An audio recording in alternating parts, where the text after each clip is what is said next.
Festival Fishbowl! Proudly brought to you by Internode and this wicked little Wi-Fi thing they gave us. Backup.com.au. And it's all coming to you live from all the way inside PJ O'Brien's, the Irish pub. Hosted by Jason Chong. We got some interviews with guests and giveaway tickets and things. Wasting your time from now.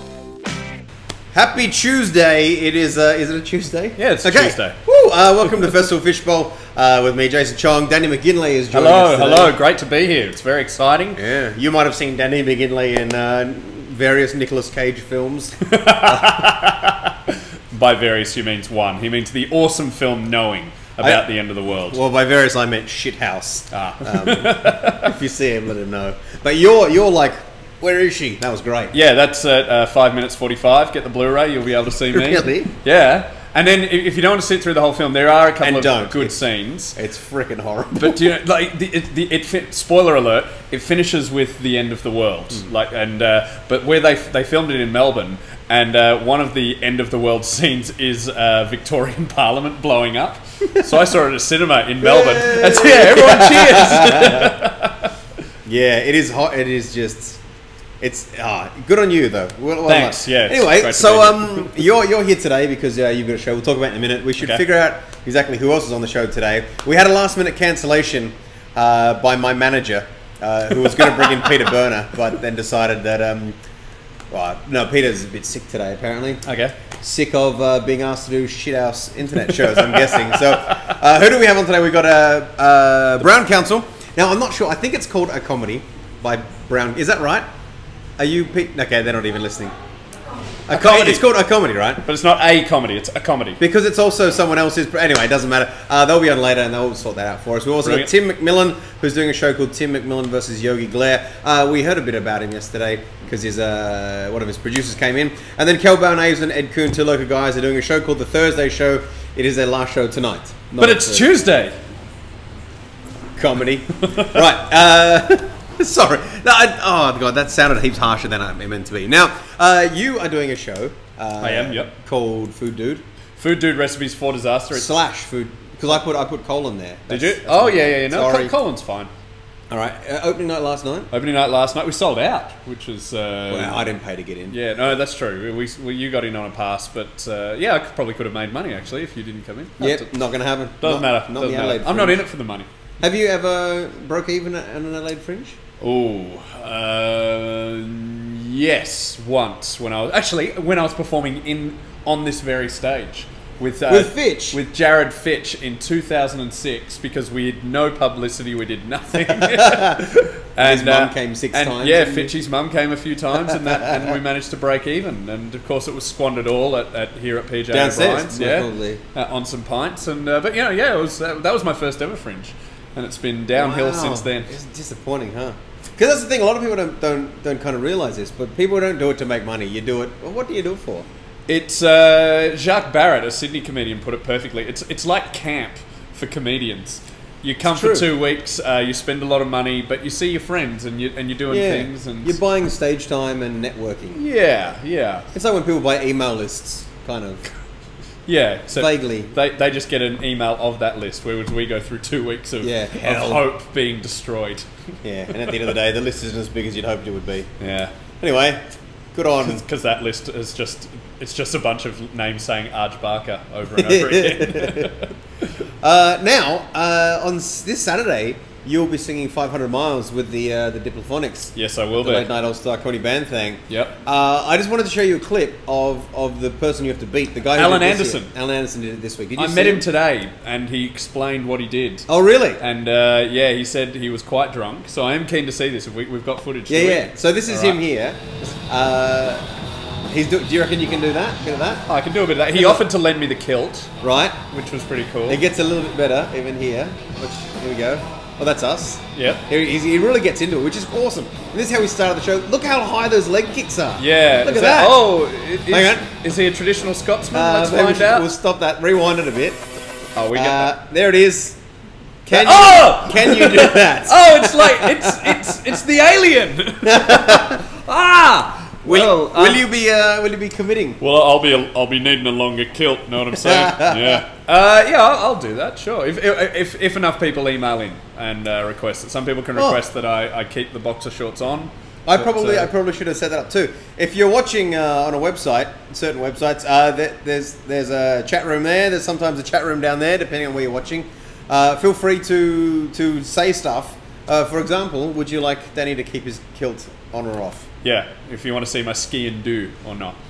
For the Scottish people, it's actually a knife that you wear there with it. You got the big socks and you put it there. You sporran, ski and do. It all sounds like it could mean genitals. I wore one once. I went to Edinburgh and I was working in door-to-door sales, and we went to one of those cult rallies. You know those rallies where everyone's like, "Woo!" and there's laser shows and let's meet targets. Like it was horrible. For your company, yeah, right, yeah. And because we're from the Scottish branch, we all hired kilts to go down. But I wore my Australia flag boxer shorts underneath. Nice. Because I'm proud of Australian. Secondly, it's a higher kilt. Yeah, exactly. The only kilt I've ever worn was a higher kilt, and we were given specific instructions. Your todger will not touch this. What was the traditional? For all the Australians watching, there is the bog standard kilt joke at a wedding that a best man would have.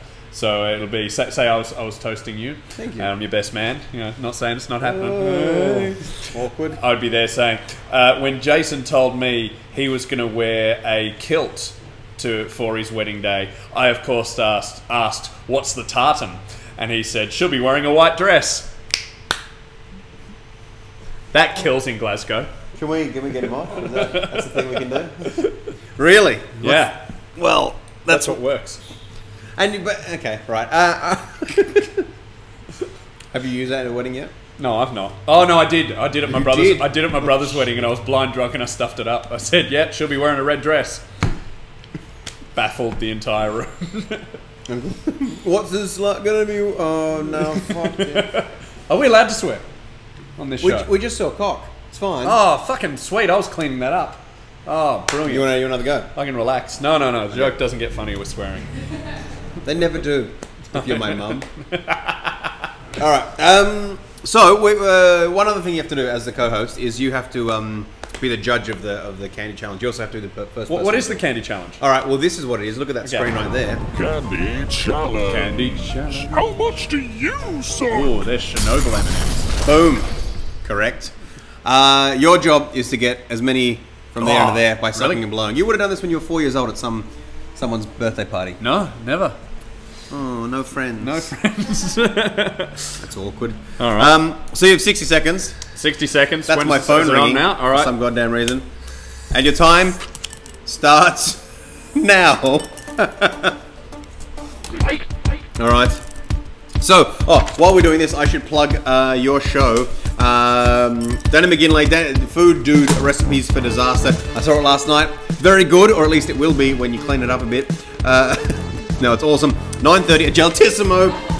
We have a double pass to give away. So if you want the double pass, go into the chat room, either there or down there, and tell us your favourite thing to eat Nutella with. Because Geltissimo had some ice cream with Nutella, and it's freaking amazing. And also, I just like Nutella, and I think I've exhausted all the things that it can possibly be put with, and I'd like some more ideas. So, Danny McGinlay Food Dude, it's the tickets are for what are the tickets for, Danny? Thursday night, the 3rd, 9:30 Geltissimo. How you doing there? You doing good? You're really concentrating. Some people want to have a chat and don't really think about it.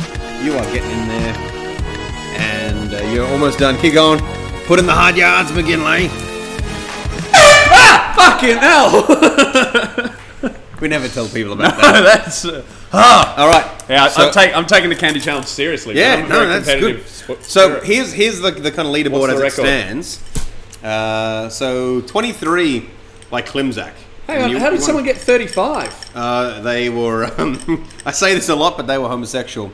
Right. And were dobbed in by their other. They're like, "Oh, he'll be great at it," and he was. Oh, okay. Yeah. Brilliant. All right. I'm not going to. I don't think I've done too well. 1, 2, 3, 4, 5, 6, 7, 8, 9, 11, 12, 13, 14, 15, 16, 17, 18, 19, 20, 22, 24.